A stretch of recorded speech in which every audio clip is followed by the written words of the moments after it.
Hello అండి, welcome back to తెలుగువారి రుచులు. నేను మీ హర్ష.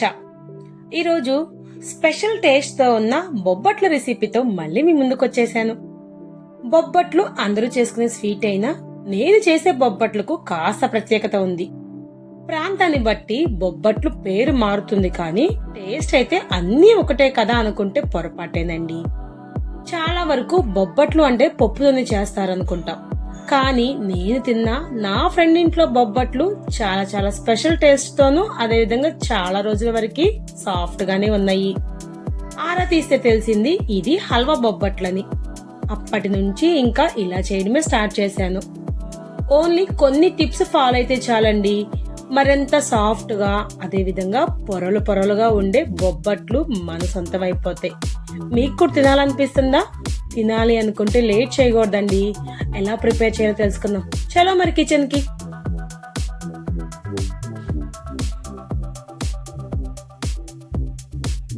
ఈ బొబ్బట్లు ప్రిపేర్ చేయడానికి ముందుగా ఒక మిక్సింగ్ బౌల్లోకి 1 కప్పు వరకు మైదా వద్దనుకుంటే గోధుమ పిండిని తీసుకోండి.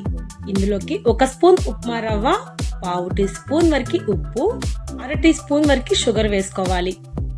ఇవన్నీ వేసుకున్న తర్వాత బాగా పొడి పొడిగా కలుపుకోవాలి.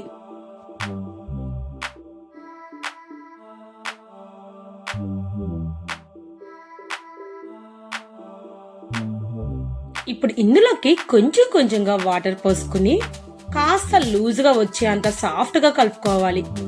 అదే కాకుండా కలిపేటప్పుడు మరింత బలం పెట్టి కలుపుకోవాలండి. అప్పుడే బొబ్బట్లు ఇంకా సాఫ్ట్ గా వస్తాయి.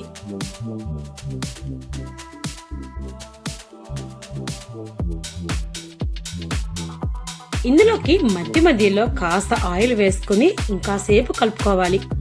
ఆయిల్ వేసి కలుపుకున్నాక పిండి ఇంకా సాఫ్ట్ గా అవుతుంది.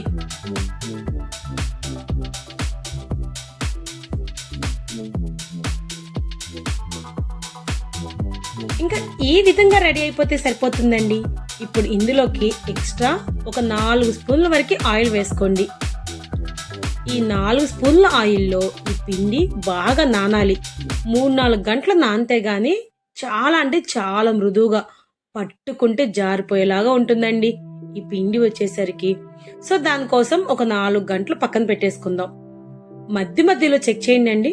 చూడండి, మీకే తెలుస్తుంది మునుపిటి పిండికి ఈ పిండికి ఎంత డిఫరెన్స్ ఉండేదని. చూసారు కదా ఎంత సాఫ్ట్ గా అవుతుందో. దానికోసమే కంపల్సరిగా దీన్ని 3-4 గంటల సేపు ఆయిల్లో నానపెట్టుకోవాలి. ఇంకా లోపల స్టఫింగ్ హల్వా కోసం అయితే ఒక ప్యాన్ పెట్టుకుని అందులోకి 1 కప్పు వరకు ఉప్మా రవ్వ వేసుకోవాలి. ఎంత క్వాంటిటీలో ఉప్మా రవ్వ వేసుకున్నామో అంతే క్వాంటిటీలో షుగర్ ని వేసుకోవాలి. ఇంకా లో ఫ్లేమ్ లో పెట్టుకుని వేయించుకుంటా ఉంటే రవ్వ అదే విధంగా షుగర్ 2 కలిసి మంచిగా రోస్ట్ అయిపోతాయి. అప్పుడు మంచి అరోమా కూడా వస్తుందండి. మీకు ఇంకాస్త తీపి ఎక్కువ కావాలి అనుకుంటే ఒక 2 స్పూన్లు ఎక్స్ట్రా షుగర్ కూడా వేసుకోవచ్చు.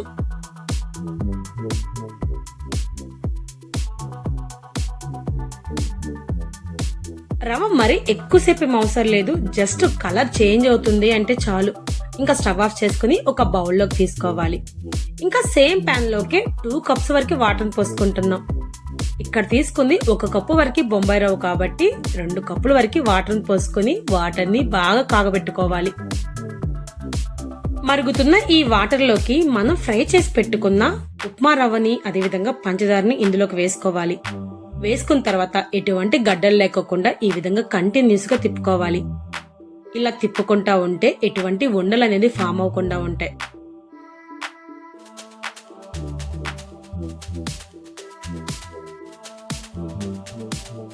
రవ్వ పోసిన 5 నిమిషాలకే నీళ్లు మొత్తం మగ్గిపోయి మనకి హల్వా అయితే రెడీ అయిపోతుంది. ఇంకా ఇందులో ఫ్లేవర్ కోసం 1/2 టీ స్పూన్ వరకు యాలకుల పొడి వేసుకోవాలి. చూస్తున్నారు కదా, మనం తీసుకున్న వాటర్ మొత్తం ఇంగిపోయి రవ్వ బాగా కుక్ అవుతుంది. ఈ విధంగా కుక్ అవుతున్న తర్వాత ఇందులోకి మనం టేస్ట్ కోసం నెయ్యి కూడా వేసుకోవాలి. ఇప్పుడు ఇందులోకి 3-4 స్పూన్ల వరకు నెయ్యి ఎక్స్ట్రా వేసుకోవడం వల్ల హల్వా టేస్ట్ మరింత రుచికరంగా ఉంటది. ఇక్కడ మనం బొబ్బట్లు నెయ్యి వేసుకోమండి, ఓన్లీ హల్వాలోనే నెయ్యి వేసుకుంటాం. అప్పుడే మనకి బొబ్బట్లు తినేటప్పుడు ఆ నెయ్యి ఫ్లేవర్ చాలా పర్ఫెక్ట్ గా తెలుస్తుంది.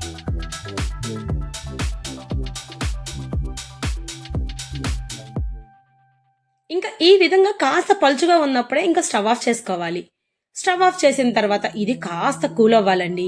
అప్పుడైతేనే మనకి బొబ్బట్లు చేసుకోవడానికి రౌండ్ బాల్స్ ప్రిపేర్ చేసుకోవాలి ఈ హల్వాతో.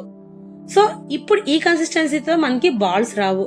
కాస్త చల్లారితే చాలండి, చాలా పర్ఫెక్ట్ గా వచ్చేస్తుంది హల్వా. చూసారు కదా, కాస్త టైట్ గా అయిపోయింది కదా. ఇంక ఇప్పుడు వీటిని ఒక బౌల్లోకి తీసుకుందాం. మనం ఈ హల్వాతో బాల్స్ ప్రిపేర్ చేసుకునేటప్పుడు మధ్య మధ్యలో కాస్త నూనె అప్లై చేసుకుంటే చాలు, చాలా సాఫ్ట్ గా బాల్స్ వచ్చేస్తాయి. ఇంకా మనం కలిపి పెట్టుకున్న ఈ మైదా పిండి కూడా చాలా వరకు సాఫ్ట్ గా వచ్చిందండి. ఆల్మోస్ట్ 3 hours అవుతుంది. ఇంకా వీటిని మనం బొబ్బట్లు రెడీ చేసుకోవడమే ఆలస్యం. చూసారు కదా, పట్టుకుంటే జారిపోయేలాగా ఎంత మృదువుగా ఉందో ఈ పిండి వచ్చేసరికి. ఇప్పుడు మనకి కొంచెం కొంచెం పోర్షన్ గా ఈ మైదా పిండిని తీసుకుని బాల్స్ లాగా ప్రిపేర్ చేసుకోవాలి. ఇక్కడ ఆయిల్ ఉంది కదా అని అనుకోకండి, మనం ఆయిల్లో నానపెట్టాం కాబట్టి ఇట్లా ప్రిపేర్ చేసేటప్పుడు కాస్త ఆయిల్ అనిపిస్తుంది. తర్వాత హల్వాను కూడా కాస్త చేతికి ఆయిల్ అప్లై చేసుకుని ఈ విధంగా రౌండ్ బాల్స్ చేసుకోవాలి. ఈ బొబ్బట్లు ప్రిపేర్ చేసుకోవడానికి ఏదైనా ప్లాస్టిక్ కవర్ ని లేదనుకుంటే ఆకులు తీసుకుని ప్రిపేర్ చేసుకోవచ్చండి. లేదు అనుకుంటే ఈ విధంగా చేతి మీదే మనం ఈ మైదా పిండిని స్ప్రెడ్ చేసుకోవాలి. స్ప్రెడ్ చేసుకున్న తర్వాత మనం ప్రిపేర్ చేసుకున్న హల్వా లడ్డూని ఇందులోకి ప్లేస్ చేయాలి. ఈ హల్వా లడ్డుని మధ్యలో ఉంచేసి ఇంకా ఈ మైదా పిండితో కవర్ చేసుకుని బాల్ లాగా ప్రిపేర్ చేసుకోవాలి. మధ్యలో ఎక్సెస్ పిండి ఏదైనా ఉంది అనిపిస్తే దాన్ని కూడా రిమూవ్ చేసుకుని కరెక్ట్ పోర్షన్ లోనే మైదాని సెట్ చేసుకోవాలి. చూసారు కదండి, లోపల హల్వా లడ్డు, బయట మైదాతో మనకి బాల్ అయితే రెడీ అయిపోయింది. ఇప్పుడు మనం ఆకు మీద స్ప్రెడ్ చేసుకోవచ్చు, బట్ నేను ఇక్కడ డైరెక్ట్ గా పెనం మీద స్ప్రెడ్ చేస్తున్నాను. చాలా అంటే చాలా పలుచగా కూడా ప్రిపేర్ చేసుకోవచ్చండి. మనం ఆయిల్లో చాలా మృదువుగా నానపెట్టాం కాబట్టి ఇటు షేప్ లో కావాలంటే అటు అంత ఈజీగా వచ్చేస్తుంది ఈ బొబ్బట్టు. సో ఈ విధంగా పలుచగా స్ప్రెడ్ చేసుకున్న తర్వాత దాని మీద గీ వేయకండి, జస్ట్ లైట్ గా ఆయిల్ స్ప్రెడ్ చేయండి. ఇంకా ఆయిల్ స్ప్రెడ్ చేసిన తర్వాత వన్ సైడ్ నుంచి ఇంకా పక్కకు కూడా తిప్పేసుకుని ఇట్లా 2 sides మంచిగా కాల్చుకుంటే చాలు. చూసారు కదండి బొబ్బట్లు ఎలా పొంగుతున్నాయో. ఎంత పొంగితే అంత టేస్టీగా ఉంటాయి, లోపల పొరలుగా భలే ఉంటుందిలే అండి. నాకైతే మాత్రం చాలా చాలా ఇష్టం. నేను ఎప్పుడు ప్రిపేర్ చేసినా గానీ బొబ్బట్లు ఇంతే విధంగా పొంగుతా ఉంటాయి. దీన్ని మనం వారం రోజుల పాటు తిన్నా గానీ దాని సాఫ్ట్నెస్ ఎక్కడికి వెళ్ళదండి. పట్టుకుంటే చూసారు కదా ఎంత మృదువుగా వచ్చేస్తుందో. ఇంకెందుకు ఆలస్యం, మీరు కూడా ప్రిపేర్ చేసి ఎలా ఉందో కామెంట్ చేయండి.